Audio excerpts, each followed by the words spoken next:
Quand on parle de véhicules tout-terrain, la plupart des fans d'automobiles pensent aux gouffres à essence américains ou aux robustes modèles japonais. Mais la France a aussi produit des véhicules tout-terrain extrêmes, capables de franchir des ravins et de rouler sur les pires chemins. Aujourd'hui, je vous propose de découvrir 10 véhicules tout-terrain français exceptionnels, souvent méconnus. Pensez à liker la vidéo pour soutenir notre équipe et partagez vos avis en commentaire. Allez, c'est parti! Numéro 10, Peugeot P4, 1982-1992. Quand l'armée française cherche un successeur à la Jeep Hotchkiss, elle exige un véhicule national. Problème, aucun constructeur français ne veut s'y risquer seul. Une alliance franco-allemande débloque la situation. La Peugeot P4, un Mercedes classe G militarisé, équipé d'un moteur Peugeot. Initialement doté d'un moteur essence 2 litres 79 chevaux, il passe à un diesel 2 litres 5, 70-76 chevaux dès 1985. Avec une transmission intégrale permanente, une garde au sol de 21 cm et une conception parachutable, il excelle en reconnaissance et sur tout terrain. Produit à environ 13 500 exemplaires, il devient le 4x4 standard de l'armée française jusqu'aux années 2010. Sa robustesse assure une longévité exceptionnelle, malgré un entretien coûteux. Certains restent en service dans des unités spécialisées. Le P4 ouvre ce classement, non pour ses performances pures, mais pour un rôle historique et sa conception tactique. Numéro 9, Achmad Velera. Lancé en 1967, l'Achmad Velera est un véhicule tactique 4x4 robuste conçu pour les environnements extrêmes. Propulsé par un moteur diesel Perkins 6.354 de 135 à 150 chevaux, il offre une boîte manuelle 5 vitesses et une autonomie de 1600 km. Avec une capacité de charge de 2,5 tonnes et une garde au sol élevée, son châssis en échelle et sa suspension à lame dominent les terrains difficiles. Transportable par air et polyvalent, il existe en version de transport de troupes ou de plateforme d'armes. Utilisé par l'armée française et le SAS britannique, sa fiabilité est inégalée. Certains le trouvent dépassé. Peut-être. Mais dans le milieu, il garde une réputation de dur à cuire. Et attendez de voir ce que nous réserve le numéro 8. Numéro 8, Overland A3 A4, 1988. L'Overland A3 et l'A4 incarnent parfaitement l'expression moche mais efficace. Exit les considérations pour le design et l'esthétique. Place à la performance. C'est un monstre de 3,6 mètres de long et 1,6 mètres de large, capable de délivrer 76 à 85 chevaux. Ces constructeurs l'ont pensé comme un 4x4 compact au châssis en échelle. À l'origine du projet, la reprise du robuste Cournil, modernisé dans les années 80 par François Servanin. Léger, rustique, doté de ponts rigides, d'un différentiel à glissement limité et d'un moteur PSA XUD9, diesel puis turbo, le A3 s'est imposé dans les armées, les pompiers et sur les terrains de trial extrêmes. Son A4, à empattement allongé, complète l'offre dès 1995. Malgré une tentative civile ratée, Overland se recentre sur le militaire et brille dans les championnats de franchissement et de trial. Une rareté pure et dure, et pourtant certains modèles français sont encore plus radicaux. Vous verrez ça au numéro 7. Numéro 7, Renault 2087 Goélette 4x4, 1956. Urgence militaire, guerre d'Indochine, Renault doit réagir vite. Le résultat, la 2087 Goélette 4x4, premier utilitaire 4x4 de la marque, directement dérivé du fourgon civil R2062. Au programme, châssis surélevé, pont banjo, ressort à lame, boîte de transfert et transmission intégrale. Sous le capot, le moteur étendard 2 litres 1, le même que la frégate, développe 64 chevaux et un couple de 143 Nm à bas régime, parfait pour tracter du lourd sur un terrain accidenté. Son poids à vide dépasse 2 tonnes 2 pour un pétac de 3,3 tonnes. Utilisée par la gendarmerie, la poste et les services de secours, elle est déclinée en version plateau, torpédo ou sanitaire.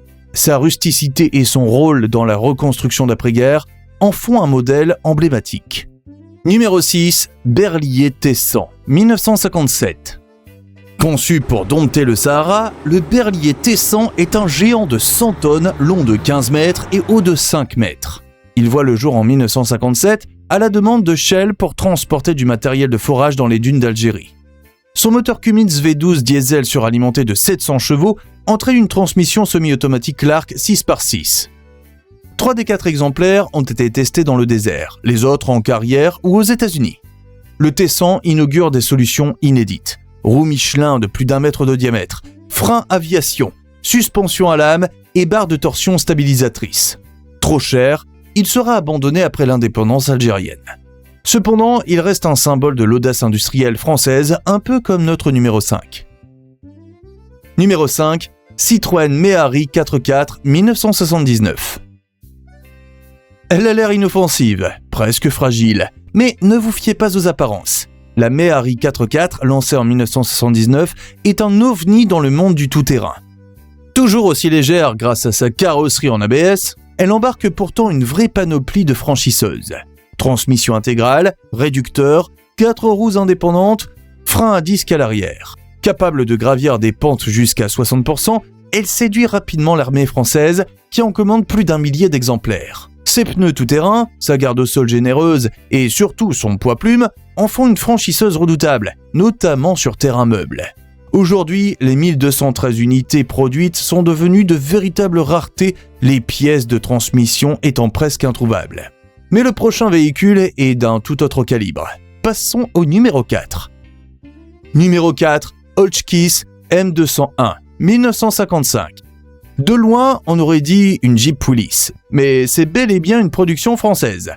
La Hotchkiss M201, dérivée de la Jeep américaine MB, est assemblée à partir de 1955 à Stein, en Seine-Saint-Denis. Elle marque un tournant stratégique pour l'armée française, qui souhaite remplacer ses anciens stocks américains par une solution locale, robuste et standardisée. Dotée d'un moteur essence 2,2 litres de 61 chevaux, d'une transmission intégrale, d'un réducteur et d'un système électrique 24 volts conforme aux normes OTAN, la M201 devient le 4x4 de liaison par excellence de l'armée française. Repérable sur le terrain, increvable ou presque, elle reste active jusqu'aux années 2000. Et produite à plus de 27 000 exemplaires, elle incarne le trait d'union entre la Seconde Guerre mondiale et la modernisation militaire post-coloniale. Numéro 3, Megatrack, 1992. En 1992, Exam, connu pour ses voiturettes sans permis, décide de tout renverser. Et le résultat, la Megatrack, une supercar française démesurée pour le bitume et le tout-terrain.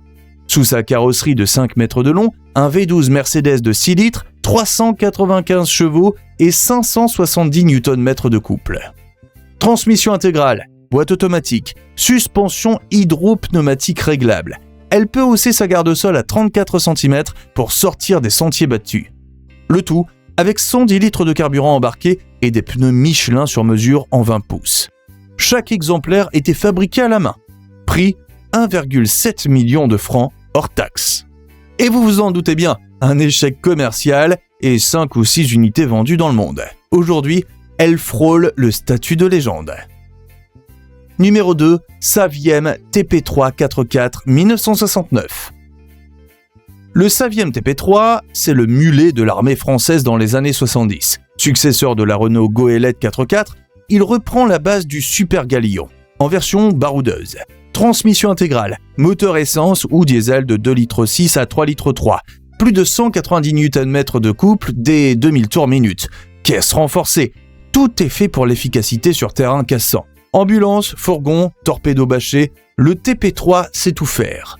Il ne paie pas de mine, mais il grimpe, il tracte, il résiste. Sa mécanique fiable en fait un cauchemar pour les mécanos, ou un rêve, selon le point de vue. Avec plus de 10 000 exemplaires produits, il a laissé une empreinte. Pas le plus rapide, pas le plus doux, mais l'un des plus endurants, sans aucun doute. Le plus impressionnant, c'est encore ce qui arrive. En numéro 1. Numéro 1, Berliet GBC 8KT Gazelle 1961. Le Berliet GBC 8KT, surnommé Gazelle, est une légende du tout-terrain français. Lancé en 1957, ce camion robuste a été produit à plus de 32 000 exemplaires, principalement pour l'armée. Grâce à sa transmission intégrale 6x6 débrayable et son moteur polycarburant de 135 chevaux pour 345 Nm de couple, il allie puissance et polyvalence sans égale. Avec son châssis long, ses 3 essieux simples, sa boîte ZF à 6 vitesses et sa boîte de transfert à 2 rapports, Ils franchissent sans faillir les terrains les plus rudes, du Sahara au relief accidenté.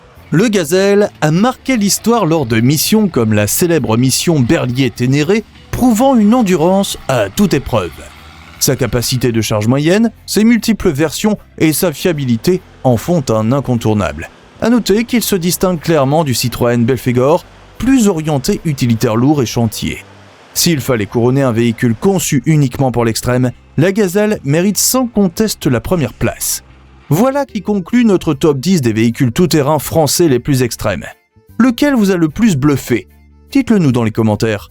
Likez, abonnez-vous si ce n'est pas encore fait, et si ce genre de contenu vous passionne, restez branchés car on se retrouve très bientôt dans le Garage Français.